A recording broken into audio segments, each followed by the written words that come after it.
Hey everyone, welcome back to Six Sister Stuff. Today I'm sharing with you 3 of my most favorite pumpkin desserts.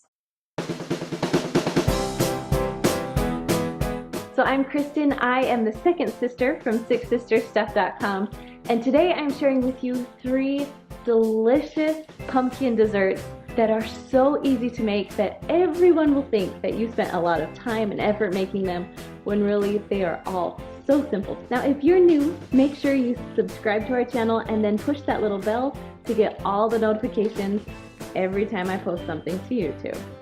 Alright you guys, let's head on to the kitchen and make these 3 easy pumpkin desserts. So I'm making my pumpkin pie filling, and I've got a large glass bowl, and the first ingredient is 1 15-ounce can of pure pumpkin puree. The next ingredient is a 14-ounce can of sweetened condensed milk. Now I'm adding 1/4 cup of light brown sugar, 2 large eggs, as well as 1 teaspoon of vanilla extract. Now for the spices, I'm adding 1½ teaspoons of ground cinnamon, 2 teaspoons of pumpkin pie spice, and 1/4 teaspoon of salt. Then I'm just going to mix this together until everything is well combined and the filling is smooth.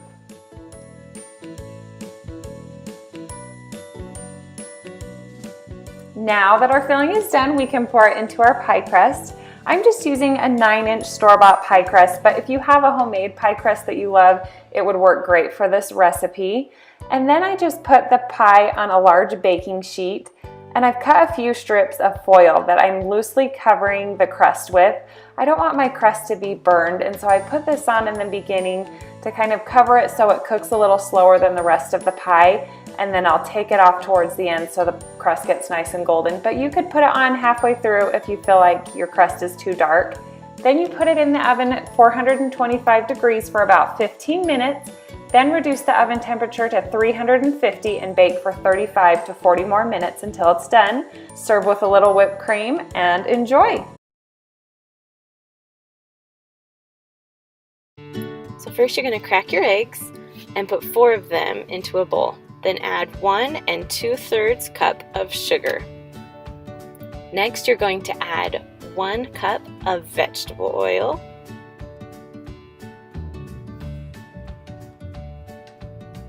Then a smaller can of pumpkin. So there's comes in 2 sizes, the big can, the smaller can. You're going to add the smaller can, which is about 15 ounces.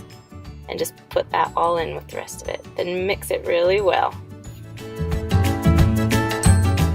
So then you're going to add your 2 cups of flour and 2 teaspoons of baking powder. Now these are your dry ingredients. You can sift them all together, but I just throw them in. And then just 1 teaspoon of baking soda. Then I have my cinnamon, so it's 2 teaspoons of ground cinnamon, and then just 1 teaspoon of salt. You don't have to use the whole teaspoon. I did about half a teaspoon. Then mix it really well. Then I have a 9x13 pan that I'm going to spray with cooking spray, and then just dump your batter into the pan. Then spread it around so it's pretty even, and then you're going to stick it in the oven at 350 degrees for 30 minutes.